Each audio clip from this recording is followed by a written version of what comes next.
सम्पूर्ण दाजुभाइमा नमस्कार। मेरो नाम पेशल घिमिरे, मेरो घर विराटनगर। म चाहिँ के भन्न चाहन्छु भने अहिलेको यो आन्तरिक द्वन्द्व जुन नेपालमा भइरहेको छ, यो चाहिँ के हो? यो आजसम्म नेपालमा जात धर्मको बारेमा आजसम्म कसैले पनि औँला उठाएको थिएन। सबैले आफ्नो तरिकाबाट खाएर बसेका थिए, सबैले आफ्नो धर्म मनाएर बसेका थिए। यो के भइरहेछ? यो के गर्न खोजेको? यो कसको हात छ यसमा?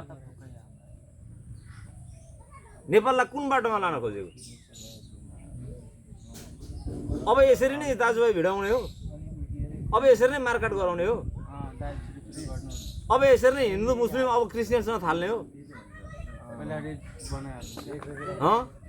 यसको लागि यो नाकामा गृहमन्त्री घुमेर आफ्नो स्टन्टबाजी गर्ने हो कि सम्बन्धित ठाउँमा गएर चाँडोभन्दा चाँडो उपाय निकाल्नुपर्छ यसको?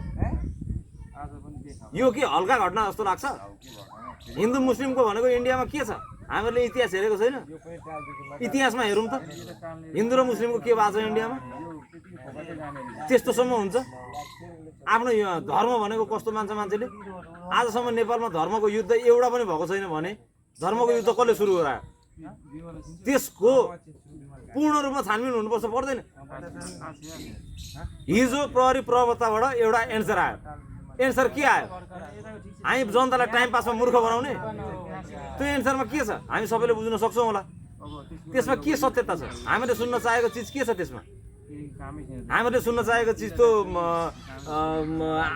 घटना कसले घटायो, त्यो मान्छे कसरी मर्यो, 11 जना मान्छेलाई गोली कसरी लाग्यो, गोली कसले चलायो, कसले चलाउन लायो, कहाँबाट आयो,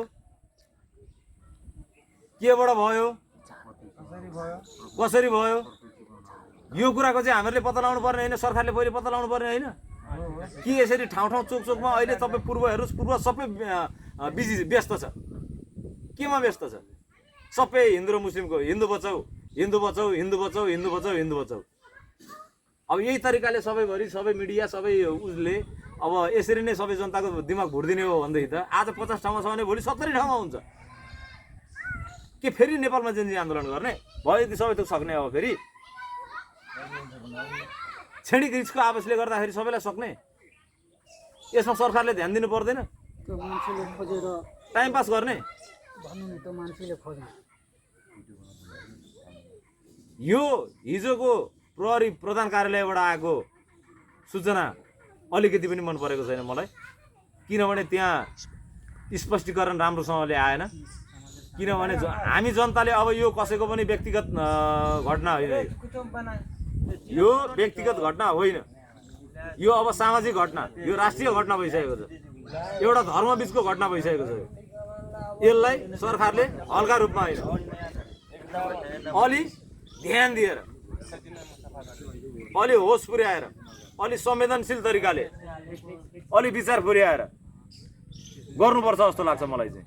सबभन्दा पहिले चाहिँ यो कामलाई चाहिँ सल्युसन गर्नुपर्छ जस्तो लाग्छ।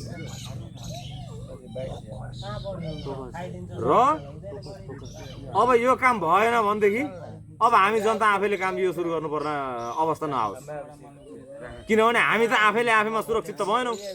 त्यही भएर म सरकारलाई के भन्न चाहन्छु भने जनताले आफै निर्णय गर्ने दिन नआओस्।